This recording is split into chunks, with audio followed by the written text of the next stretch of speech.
Hello, my name is Linda Aldrich, and I am a librarian for Marin County Free Library. And I am very happy to welcome you here today for a talk by the Marin Master Gardeners on fertilizers and amendments. Now, I put something in the chat, and I hope you saw it. I can post it again if you didn't, that this talk is going to be recorded. And in about a week, it's posted to the Marin County Free Library YouTube site.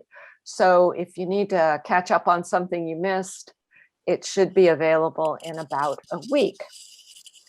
Today we have Keri and Jenine Stilson, both master gardeners, both very interested in edible gardening and longtime gardeners, to talk about fertilizers and amendments, which are important to our plants and our soil and any number of things. So welcome.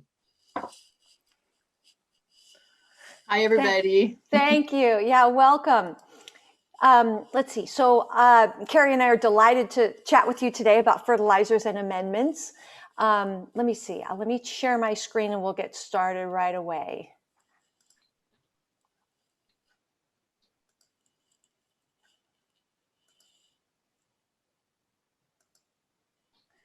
Okay. Are we, how's that look? Are we up? Yep. Okay. Yep. Okay, terrific.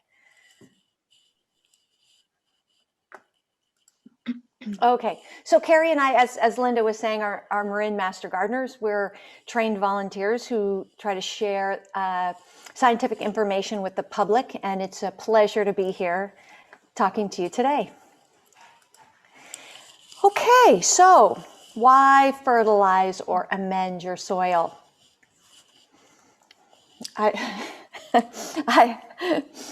everybody speak at once. Okay, so why fertilize and amend? Because our local soil needs it. If you're like me, you've got clay soil, which tends to be low in nitrogen and have acceptable levels of potassium and phosphorus. We're going to go into detail of all those in a bit. But as we use our gardens, there's nutrient loss. So that's another reason why we would fertilize our gardens. In addition to wanting to keep our soil as healthy as possible, we amend them. We'll talk a little bit more about that in a moment.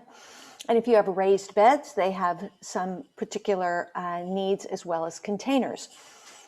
Keri's going to talk in a bit about organic and non-organic nutrients or fertilizers and amendments, but I wanted to differentiate that quickly between inorganic elements. So, you know, rocks would be inorganic and they're in our soil all the time and would be considered natural, of course. Okay, so what are they? Fertilizers affect the plant growth directly by improving the supply of available nutrients in the soil. So you can imagine the easiest example of that would be a water-based fertilizer that just is readily available to the roots. There's also slow release as well. But an amendment, as opposed to a fertilizer, influences the plant growth indirectly by improving the soil's physical condition. Now, sometimes it's easy to tell when you're comparing materials such as ammonium nitrate, which is a fertilizer, nitrogen, and gypsum, say, so that's an amendment. But animal manure can fall into both categories depending on the reason you're using it. It can be a source of available nutrients, but it also supplies organic matter, which improves your soil aeration and water retention. And then there's also mulch as a side note. Mulch is a material applied to the surface of the soil. It helps the soil retain moisture, improve fertility and the health of the soil, reduce weeds, things like that, improve appearance, and that's usually organic in nature. And that also, there is one substance that can be all three of those things, a fertilizer, an amendment, and a mulch. It's the gardener's best friend, good old compost. Oops, sorry. Come back. Okay, so now let's talk about fertilizer composition. So Fertilizers typically combine the 3 macronutrients with additional elements. So the macronutrients, nitrogen, phosphorus, and potassium, almost always in that order. And when you see 3 numbers on a fertilizer bag, it's also in that order: nitrogen, phosphorus, potassium. So you can see the example 2, 2, and 2. And these are needed in the highest concentrations. Then there are secondary nutrients. They required in lesser amounts, but still quite important: calcium, magnesium, and sulfur. And then there are the micronutrients required in very small amounts, include iron, manganese, boron, zinc, copper, and nickel, selenium and nickel. Okay, so let's review. NPK. So nitrogen energizes vegetative growth. This is why you don't want to fertilize your plants in the fall with nitrogen, because all of a sudden you're going to spur a bunch of vegetative growth for it just to die when the weather is too cold for it. Phosphorus, it produces expansive roots, flowers, fruits, and viable seeds. And potassium promotes resistance to disease and temperature stress. So another presentation that we do, or that I do at Laura Colvin, is about garlic and onions, and those get planted in the fall. And the fertilizer that you would use for those would be something super low in nitrogen, if any, but higher in phosphorus and potassium. So you kind of think about what you're planting. Okay, so NPK, nitrogen, phosphorus, potassium. Sometimes I think it stands for not possible to know. It's very tricky. Look at these labels, very confusing. So you think to yourself, okay, well, what do I need? So my lovely partner, Keri, says, do a soil test. And I say, nobody does a soil test. Nobody does a soil test. And she says, people do soil tests. So I did a soil test. And so that has helped me this year figure out what fertilizers I want to use. But as a quick side note, I make my own compost. And of course, I think that that's the best to put on my beds. And it's good, except I put it on one bed and nothing was thriving. So I did a soil test and it had no nitrogen, none.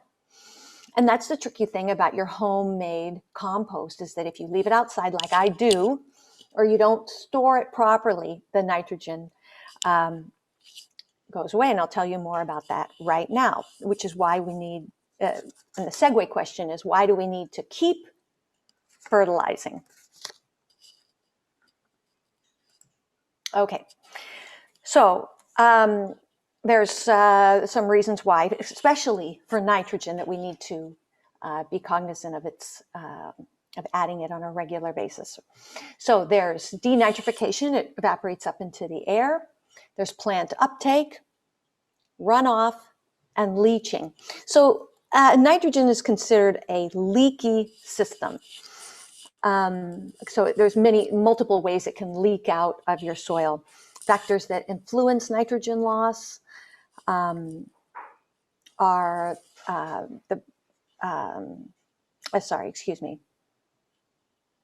so the factors that influence its loss depends on the form it's in.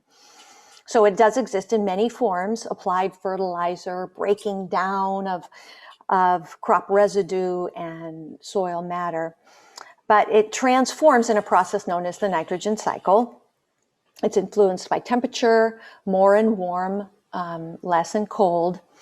And it's processed more quickly or slowly by the microbes into a mobile form if it's warmer or cooler. And when nitrogen is converted to nitrate, it becomes water soluble, and that's more likely when it uses in the form of urea, so animal products, and then it can easily get lost into the atmosphere. If you leave your nitrogen on the top of the soil, that's more where it'd be more likely to denitrify. So you want to work your soil in a little bit, even though the current thinking is not to mix your soil up too much, because there's certain levels and bacteria and microbes in the soil at different levels. But we do want to mix in a nitrogen fertilizer for that very reason. Okay. Hopefully I didn't go all over the place on that one. Okay, so in as much as nitrogen is a leaky system, phosphorus and potassium aren't necessarily. So phosphorus is much less prone to loss. It gets processed in the soil. And we generally build up phosphorus levels over time. Most of the phosphorus in our soil is unavailable. It's immobile. And it's a very slow release. So it comes in organic form, forms dead plant and animal residue, microorganisms. When they get converted in the soil, it stays for about 4 to 6 months. But too much is not good. When we see big algae blooms downstream, that's primarily caused by way too much phosphorus. Phosphorus is also known as the devil's element. Has anyone ever heard that? It's because of its eerie glow, and it's 13th on the periodic table of elements. And then there's the potassium cycle. Potassium stays with us in our rocks and minerals, and water is what makes it more available to us. So who uses native soil? I want to see some hands out there. I can see two. Oh, yay! I saw one. But so if you use our native soil, no problem. Oh, fantastic, Melissa. I saw Melissa. And also, oh, I can't see the name on this person. But if you're using potting soil, and Keri's going to talk a little bit about this later, usually there's some in the mix, integrated into the mix, but if you're reusing your potting soil, potassium might be something you need to add. Okay, so those are our macronutrients. And since nitrogen is the most leaky of the three, here are some of the more the sources that are the most nitrogen rich. And you'll notice something when you look down this list. Keri's going to talk about some others as well. But you'll notice what? That they're all animal related, right? Okay. So when you talk about nutrients, you have to also talk about pH. And what does pH stand for? Who knows? I know Keri knows. pH stands for potential hydrogen, as in how much hydrogen is in the substances being tested. It's the acid-alkaline balance, or the acid-base balance. Okay, it's important because many plants are quite sensitive. And if the pH isn't right, the plant can't uptake nutrients. So 7 is the sweet spot right in the middle. Plants love 6 to 7, 6.5 to 7. And below 7 is considered acidic. Above is considered alkaline. So I want to remind you all, when you look at this scale, that it's logarithmic. It's not linear. So something with a pH of 5 is 10 times more acidic than something with a pH of 6. Okay. All right. So you do your soil test and you determine that you have not ideal pH on either side. So what do you do? So soil, luckily, can be brought back into balance fairly quickly. If they're not too far out of range, it can be easily, fairly quickly brought back to 6.5 to 7. And the best way to make pH adjustments is to incorporate compost, the gardener's best friend, and mulch. So adding organic matter tends to make the soil more neutral. So that's something that's wonderful. Everything wants to come back into balance. So chemical fertilizers can do interesting things. And like, I know I keep saying this, but Keri will talk about it in her section. Okay, so So there's the thing about compost. It makes things more neutral. You can also add gypsum. So it's a common mineral that helps improve soil structure. So it's an amendment. It reduces erosion by increasing the ability of the soil to soak up water, thus reducing runoff. It improves soil aeration and water percolation through the soil and makes other elements more available. It helps equalize things. So here's 2 things you can do if your pH is off.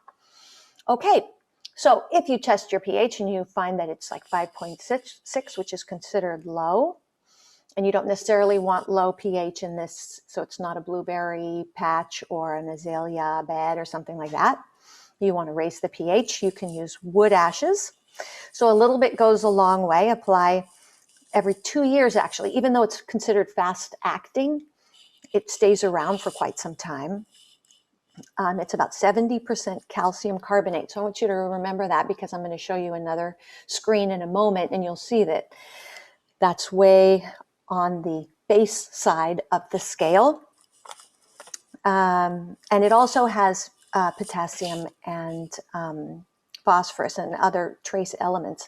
And it's considered a liming agent. So wood ashes and lime. Now, this is not the lime that you add to your margarita. This is agricultural lime, ground limestone, that kind of thing. Anyway, so wood ashes and lime, are both ways to raise your pH, as well as adding calcium. Actually, if you use lime, it also adds calcium to your soil. Okay, so if it's too high, if you have an alkaline soil measurement for your pH measurement, you can add a source of acid, pine needles, shredded leaves, sulfur, sawdust. We don't recommend peat moss. It's a controversial, maybe that's too strong a word, but it's nutrient poor, it's expensive, and it's a non-renewable resource. It's also quite flammable, from what I understand. So, and then also ammonium fertilizers can be used, specifically ammonium sulfate, because what happens with the ammonium sulfates, it turns into sulfuric acid, which of course then lowers your pH. And you can even add vinegar, 1 cup of vinegar to a gallon of water, to try and even things out. Okay, so like I was mentioning, you can see way here over on the alkaline side, here's your garden lime. And right here in the green is the best for most plants, 6.5 to 7. And then you can see also down here, I know I mentioned it, imagine that's something else besides peat moss. But anyway, you're adding those acids to bring it up, or adding these alkaline substances to bring it down. Okay. So pay attention here, people, because when you can see here between 6.5 and 7, these bands are the biggest. And that means that's the nutrient availability to your plant. So if you have a neutral pH, look at all the nitrogen that's available. Look at all the phosphorus, potassium, and everything's kind of wide in that area. If your soil is too acidic, look what happens. It only has the availability of that much nitrogen, that much phosphorus. Well, look at hardly any calcium when the pH is low. And then when the pH is way too high, a lot of your nitrogen's not available too, of course, but a lot of your trace elements, none of your trace elements can get into the plant. And they're finding more and more that sometimes those trace elements are important for plants to resist disease and stay steady in bad weather. So keep this in mind. You might need this information later. Okay. And here's just one more example of of the same thing that I've been saying, is that this is the pH that is preferred by lots and lots of edible plants. So you can see right down the middle strip here between 6 and 7 is where most of the black marks are, and that's where plants prefer their pH to be, so they can absorb all sorts of great nutrients. Okay, oops. Sorry, okay. So to figure all this stuff up, figure all this stuff out. We think we know, check anyway. This is a nice, easy kit. It gives you the measurements for the 3 macronutrients as well as pH. You can order it on the Master Gardener website if you like. It's about $25, including shipping. Okay, so in summary, fertilizers, amendments, compost is your friend, and check your pH and macronutrient levels. And once you have that information, Keri will take it away. Janine, we have a question. You get temperature resistance from K potassium. Does that mean cold or hot temperature resistance or both? Yes, yeah. You know, when sometimes plants don't do well if there are big swings in temperature in the morning and the night, or even if we have a hot spell, for them to be able to recover or even to do well doing those wide fluctuations, those nutrients are imperative. Yeah. Thank you. Great, thanks, Janine. So what are organic fertilizers and why do we use them? So first of all, the meaning of organic. Organic really means it's derived from plants or animals, and it technically excludes naturally occurring materials, even though they are natural to the environment. You'll see this OMRI certification on things, and essentially that means Organic Materials Review Institute.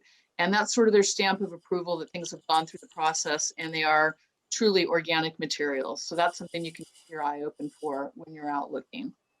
So why do we use them? It contributes organic matter to the soil, which is very important for the plants to be happy. It improves the soil structure. It feeds the soil microbes, fights fungal and bacterial diseases. Most are balanced with NPK and the micronutrients, which is great. You kind of get everything in one shot. And it's generally less concentrated with nitrogen, which is good or bad, depending on what your soil needs.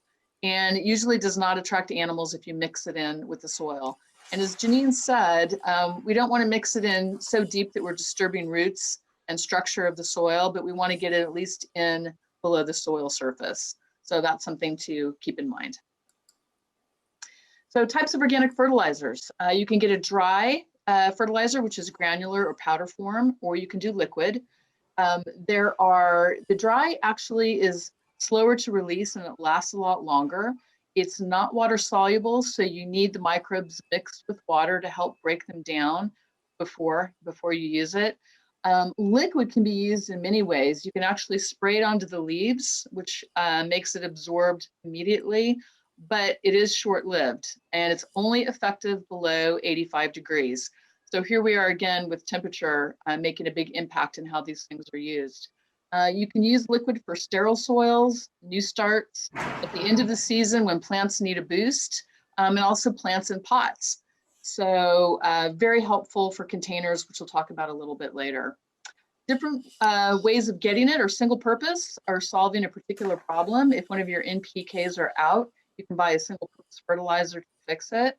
Or you can get blends, which have the different numbers always in the same order for NP and K.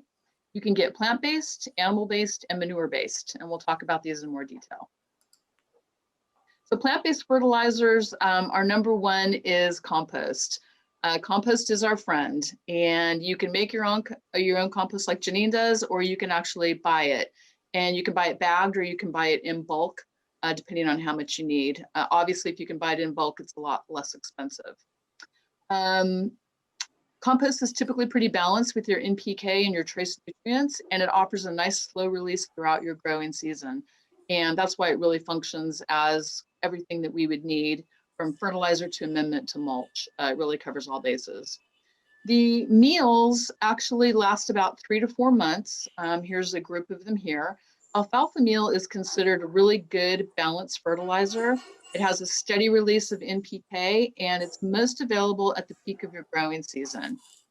Soy meal is high in nitrogen and potassium. That you have to make sure to mix really well into your soil. If you leave it in clumps, it can produce maggots, which you don't want.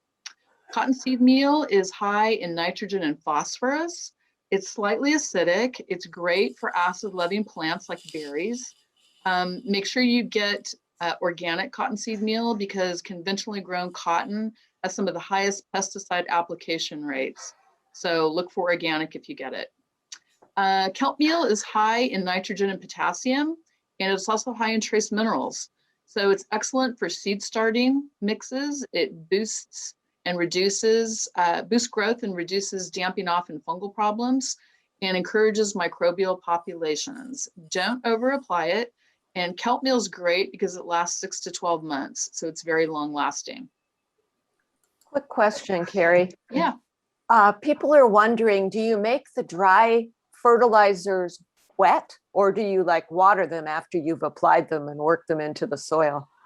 Yeah, so for example, when I fertilize my roses, I do a combination of alfalfa meal and bone meal. And those I mix in together and put them in dry and mix them into my soil really well, and then water the soil really well after I've mixed them in. That's different than doing a liquid fertilizer. So liquid fertilizers, you're going to have to mix most likely with some water before you put it on. And we'll talk about those a little bit more. Thank you. Yeah. Okay, plant-based fertilizers are they're lightweight, they don't attract animals, and they're very balanced with their NP and K. So those are the advantages. Disadvantages, less concentrated in nitrogen than animal fertilizers. They need to be applied at higher rates, and they may need to be used more frequently. Animal-based fertilizers. There's lots of choices out there. You can see some of the examples here, and you can see the NPK ratios on all of these as well. So make sure to check those before you buy them. Blood meal is actually from blood, and it's very high in nitrogen. It can make the soil more acidic the more you use it. It's also a deterrent to deer, moles, and squirrels, but it does attract dogs, raccoons, and possums. So another really good reason to make sure you mix it in below the soil surface. Bone meal is from bones, and it provides a lot of phosphorus. It can also attract dogs and other animals. And like I said, when I fertilize my roses with this, I make sure to block it off from my dogs because they can smell it a mile away, and they usually go right for it. So it's not good for animals. Your domestic animals, make sure to keep them out of it. It doesn't move very much in the soil, so it's got to be incorporated a little bit deeper. So make sure you get that in there, down closer to the roots. Feather meal is actually ground and dried poultry feathers. It's high in nitrogen, but the bioavailability is low and slow because the protein keratin is harder for soil microbes to break down. So that's going to be something that's a little bit of a longer range plan. Fish meal is from fish and fish waste. It's very high in nitrogen and micronutrients, and it's best used during cool seasons. You've got your crab and shrimp meal, self-explanatory. Worm castings are pretty much the gold standard. A lot of people keep worms specifically for the output to put them in the garden, which is great. It's a quick release source of nitrogen, and it has a long, slow-term release component. It inoculates the soil with beneficial fungi and microbes. It lasts 3 to 6 months, and it really is the best all-around fertilizer and really effective in your containers and your raised beds. So that's a really nice thing to do for your garden. Bat and seabird guano, again, really great fertilizer, organic, high in all your NPK and your micronutrients, but it's really expensive. So you're better off probably getting worm castings. It's also easier to find. So your animal-based fertilizers advantages are they're very high in nitrogen, which here in Marin we typically need for our soils. It releases nutrients very quickly. It works better in cool seasons, and it's best for containers when you need that boosted nitrogen too. The disadvantages, it can attract animals, and it can burn delicate roots if you apply it too early, too close to the plant, or if you put in too much. So you need to be really cautious when you're using these. For our manure-based fertilizers, again, you see them everywhere. They're very easy to come by. Your poultry is going to be the highest NPK of all the animal manures, especially with nitrogen. So again, be careful. You can burn your plants unless it's already well composted, and make sure when you compost it, it's with carbon-rich materials like leaves or straw. When you buy the stuff in the store, it's already composted. You don't need to do anything with it. But if you're using your own, make sure that it's nice and aged. Steer is high in NPK, but may contain a lot of salt residues. So if you get grass-fed, you can get a little bit away from that. Dairy cows have less NPK than steer and also less salt.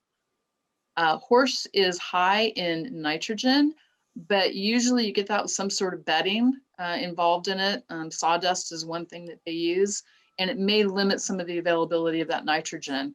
Horse manure can also carry a lot of weed seeds and sometimes pharmaceutical residues because they worm horses very frequently, especially ones that are in boarding stables. Pig manure has got a good NPK balance, but there are some pig parasites and pathogens that can infect humans. So a lot of the organic farms won't allow pig manure to be used. And it really needs to be hot composted and making sure that it's completely and thoroughly done. Sheep manure is better than cow. It's a good source of nitrogen and potassium. It has a little bit of phosphorus in it. And goat manure is also out there, but it's not as good as the other ones. So advantages of manure-based fertilizers. It is a natural recycling of waste material, and it's very balanced with NPK and your micronutrients. Disadvantages are it's bulky and difficult to store and transport. Most of them must be aged or composted well. They may attract animals. A lot of these are slow release, so it may take too long to remedy your problem if you've got a big problem right away that needs to be solved. It's typically lower in nutrients than inorganic fertilizers, and the nutrient content can vary.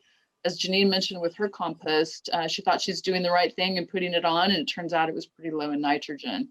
So that's one of the disadvantages. The manure-based fertilizers are usually aged 6 to 12 months. This helps to avoid burning your plant roots and contaminating your vegetables.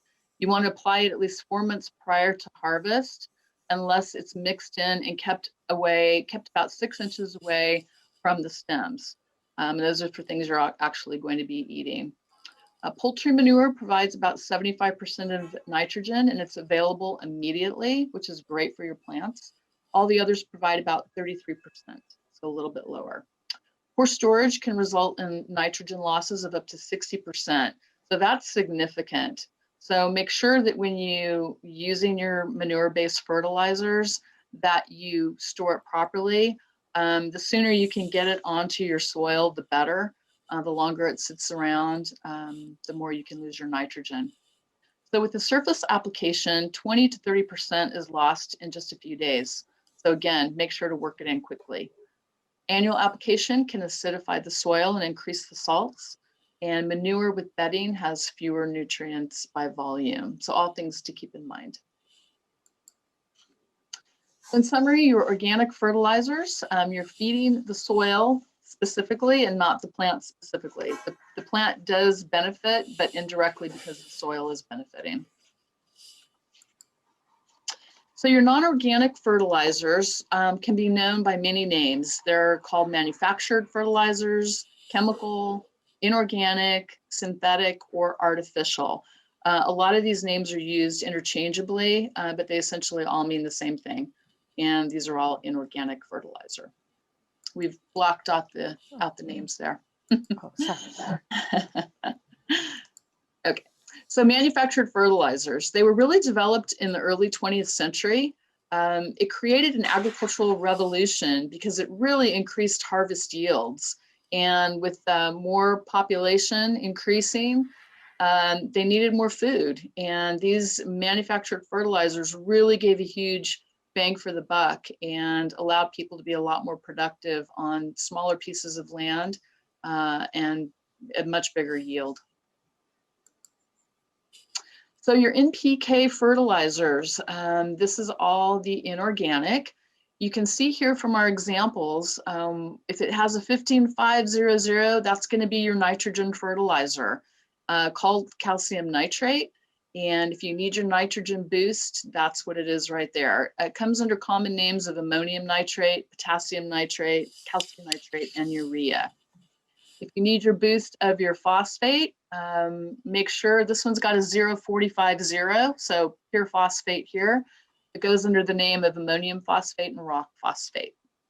If you need your boost of potassium, this one here is a 0.060, and it's called potassium chloride and potassium nitrate. And those are some of the other names that you'll see on those labels. The formula types, you can get a single nutrient or multi-nutrient.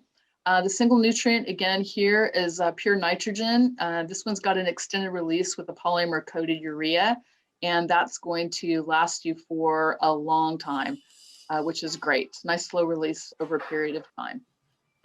There's also specially formulated for specific things. This example here is for tomatoes and vegetables.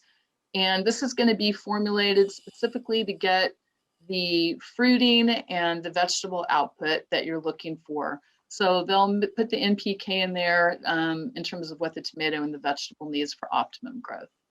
If you're looking for micronutrients, you can get things that are very specific to that as well. The one here includes magnesium, sulfur, boron, copper, iron, manganese, and zinc. So if you're low on those things, this will help you give you a good boost. Okay, so the pros, very fast acting. Again, it's not going to be something like a compost that takes a long time to get into your soil and help your problem. There's usually a lower cost. They deliver nutrients more uniformly and efficiently. They're transported very easily, so that's nice. They have very easy to use formulations. The rate of application is known. If you look on the label, they'll tell you exactly how you need to do it. They have controlled release formulas, which is great. There's a very precise content. You know exactly what you're getting. Very standardized labeling throughout the industry. That's really common.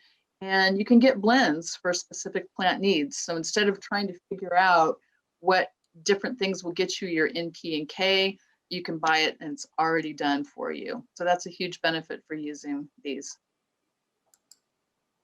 So the cons, you can burn your plants if you overuse them or you apply them incorrectly. So it's really important to read that label, make sure you don't overdo it. A lot of people assume that the more you put on, the better. That is not the case. So really be careful in reading your labels. You need to till it in for the roots to actually really get it. You can get a salt buildup in your soil and you have a runoff of chemicals, which is not good. And this can produce dead zones, algae growth, and continued usage can cause changes in your soil pH and fertility. So again, really important to test your pH so you make sure you're not changing that too much.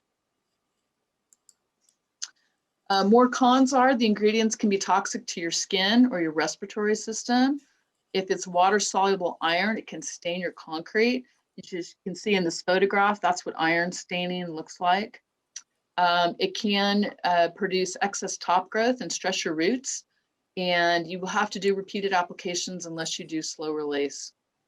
Primarily made from non-renewable sources, including fossil fuels, which a lot of people don't like. And they really don't do anything to sustain your soil.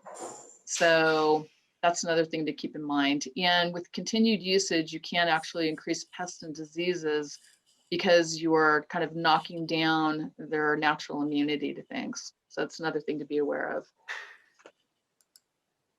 So in summary, your non-organic fertilizers offer a short-term solution to a long-term need. So there are some special considerations for containers. A lot of people don't have the space or don't have the right place to put their fruits and vegetables. So they go to container gardening, which is great. Containers will dry out a lot more quickly. And depending on the type of container you have will really determine how quickly it's going to dry out. So you have to be really careful with that. It dries out much more quickly than your raised beds or in the ground. Be aware that potting mixes are typically soilless. They are not really soil. They are a mixture of all kinds of things. It can be perlite, peat moss, coir, vermiculite.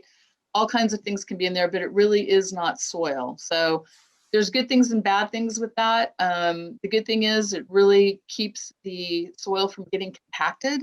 And in a container, you don't want a lot of compacted soil. It leads to a lot of other problems. The roots can't breathe.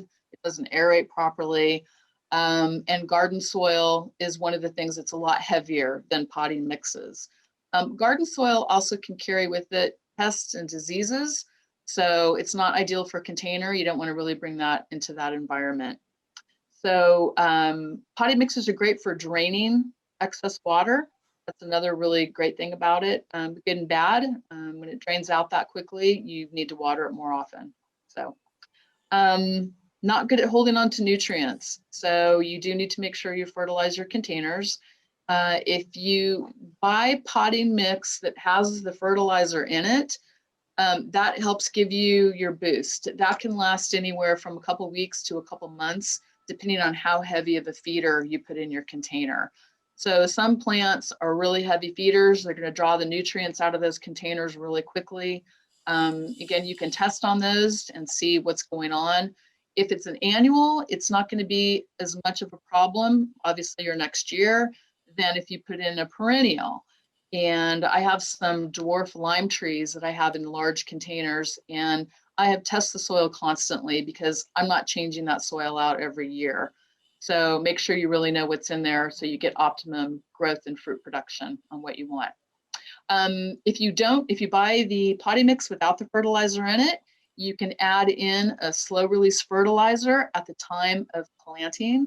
So when you have your mix, put your slow release fertilizer, your dry, granular, or powder form, mix it all in really well, water it down, and then put your plant in.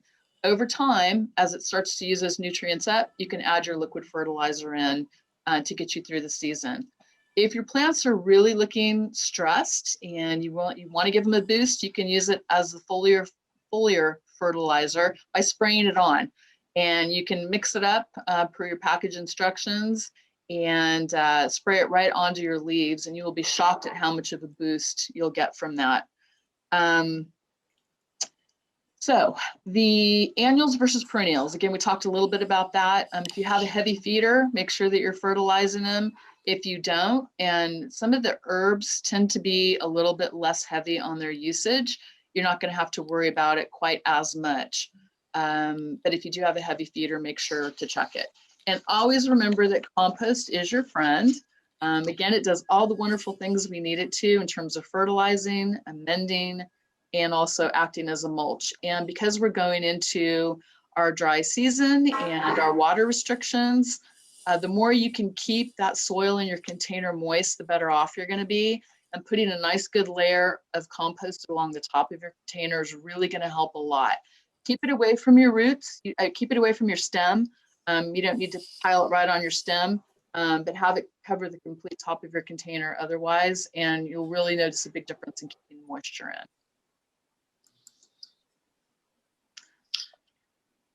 Jenine? Okay. Is this my slide? Everybody, soil testing is recommended. Okay. Okay. So, okay, I think now, I hope everyone remembered about the macronutrients and even some of the secondary ones, and about some of the things you might see if you have low or high pH, because we're going to play a game called Name That Plant Problem. All right, everybody, get ready. Oh, gee whiz, I'm sorry. Okay, here we go. Here's a picture of a plant, and this plant is not ideal looking. What could it be?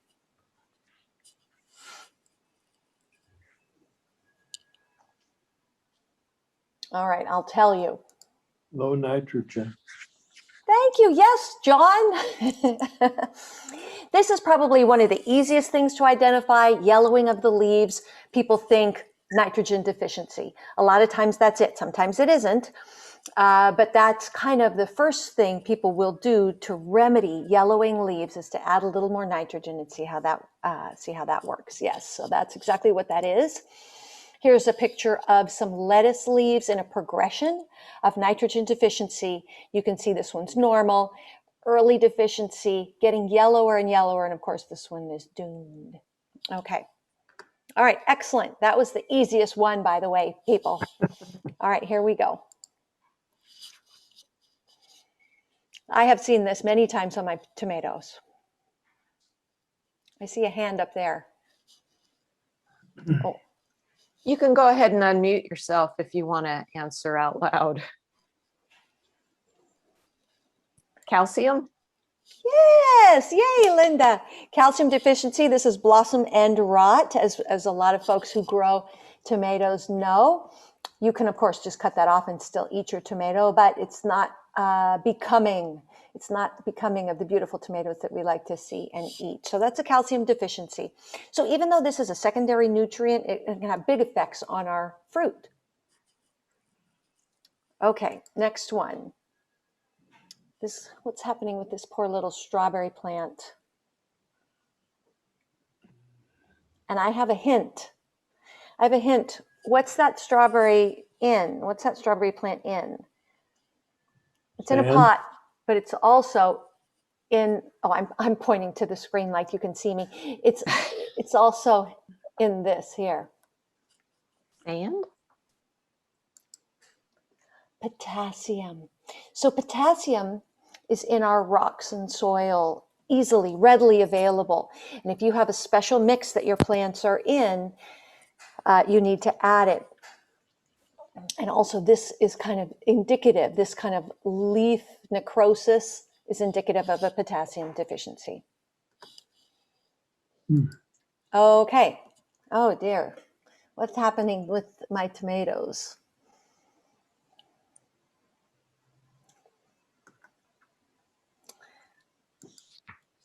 So this is phosphorus.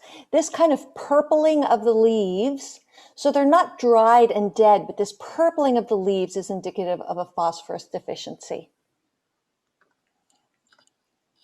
Okay.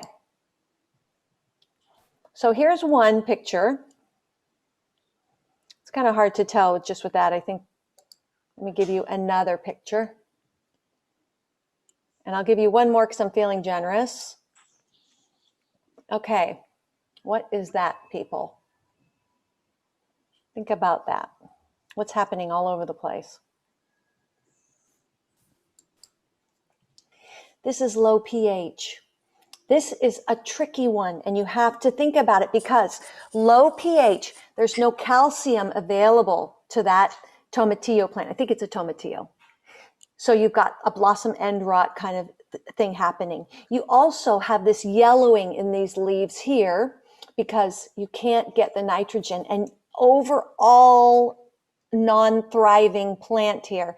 It's because the macronutrients and trace nutrients, some trace nutrients aren't available. So that's a tricky one. All right, let's go to the next one. Here's one. These little seedlings are not thriving clearly. Let me give you one more picture of something. Something's happening. I think that's the last picture I have.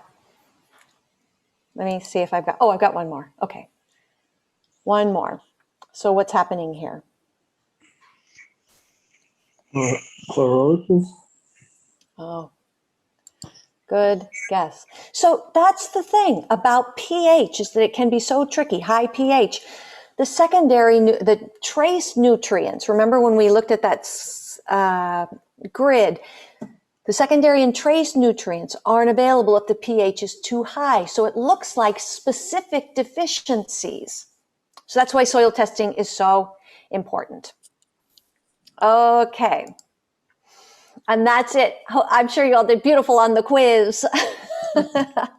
Thank you all so very much. Here's some of the references you can look at later at your leisure. And we'd love to answer any questions if you have any. There are some questions in the chat. So, should I stop share, Linda? oh, I don't, it's up to you. So the nitrogen loss in your compost, Jenine, was that because it sat too long? or was it a manure-based fertilizer? It was it had chicken manure in it as as a layering in the compost, and it sat too long. So I would turn it, and then I would let it get a little too dry, and then I would water it and turn it again, and then it would sit there. And it's outdoors under a cover, and so I let it sit too long, but it still looked really good. And it had it did have quite a bit of chicken manure in it. Yes, I let it sit too long. And then the question, especially after the last quiz questions, how do you test your soil for pH? Do you buy one of those soil testing kits? Yes, the kit, any good kit will come with a pH indicator. So it almost always, or at least it's been my experience, they come with NPK and pH. So there would be 4 tubes in which you kind of mix the soil, and some you put in little tablets, and you shake it up, and you wait a while, and then you compare color-wise to this key that they give you. And pH is almost always also an indicator thing that you check. So in any good soil testing kit, there will be a pH. Okay. And another question, please remind me what we can compost that is high in nitrogen. So all your greens, so if you're going to do a strictly plant-based compost, you're taking your greens and your browns and your greens and your browns. So you're wet and you're dry and you're wet and you're dry, and that's going to provide some, of course, some nitrogen as those things break down. Can you repeat the question? Oh, please remind me what we can compost, since we don't compost animal material that is high in nitrogen. Well, Keri, correct me if I'm wrong, but it would just be a variety of greens and browns, and you're going to have, the nutrient identifiers of compost generally is 2, 2, and 2. So 2 for nitrogen, 2 for phosphorus, 2 for potassium. So it's low dose, but with lots of other little goodies in it, worms and stuff like that. But that's kind of where a lot of your nitrogen comes from, is if you have nice, good compost with lots of organic matter, you're bringing in lots of worms and other buggies that then produce nitrogen for you. So, the nitrogen will be in your materials, but more so in what you're attracting to your soil to have help, to get that nitrogen. Wouldn't you agree, Keri? Mm-hmm. Yeah. And you can also use some of these plant-based fertilizers and amendments like the alfalfa. You can also throw some of that in there too, just regular alfalfa, and that will help you along in your process if you're trying to stay away from animal. Okay. So what do you think of slow release osmocote for container plants? Aren't that the granule plant food, or? Yeah, I think it depends on what you're looking to get out of it. I know a lot of people use it. The slow release can be a little trickier after you've already planted because you want to get it, in the soil so it can do its slow release. And that's why I think a lot of people for container plants like to use the liquid. It's a little bit easier to get in, but it's not going to be your slow release. So you can dig it down, just be really cautious with your roots and make sure that you're not going to damage that. But yeah, you can definitely use it for container plants. From what I understand too, osmocote is pretty potent. So as long as it's the stuff I'm thinking, really you want to spread it out. So if you covered an area with quarters, you would want one of those pellets in the middle of each quarter. So you can imagine that's not a lot. You're really spreading it out. You're not concentrating it around your root zone. Yeah, definitely. I grow organic strawberries in pots. Do I need to add anything to the organic potting mix? If so, what? And have it remain organic? Yeah, so a lot of people use liquid kelp or seaweed or fish-based fertilizers. And that's a really great way to give it a nice boost. You can get them all organic. And I don't know, I'm assuming that you're saying after the strawberries are already in and they're growing and not before you plant them, because before you plant them, you can obviously do some of these slow release organic fertilizers first. But if you just want to give it a nice boost, these kelp seaweed are great, and they're really easy to find too. A lot of places will carry them, and they are organic. I have some few lilac trees and they grow beautiful leaves, but only 1 or 2 flowers. What are they asking me to give them so they produce more flowers? That's a good question. Lilacs are a little tricky. They like, I don't think lilacs, I feel like they do a little better in a different climate than is in Marin. However, if you've got lots of leaf growth, then you've probably got enough nitrogen, and I might think about potassium or phosphorus for your blooms. Okay. And then a question about the alfalfa fertilizer. Did you say alfalfa has lots of nitrogen? Now I remember fava beans in winter turned under dew too. Absolutely. Cover crops are great if you're going to have it before you actually plant and you're able to cut those down into your soil. But a lot of the plant-based, they're just not going to be as high in nitrogen as your animal-based. Your animal-based is just going to have a lot more nitrogen in it. So yeah, you can get some of the nitrogen from things like the plant-based. It's just going to be lower than animal. Jenine, would you agree? Yes.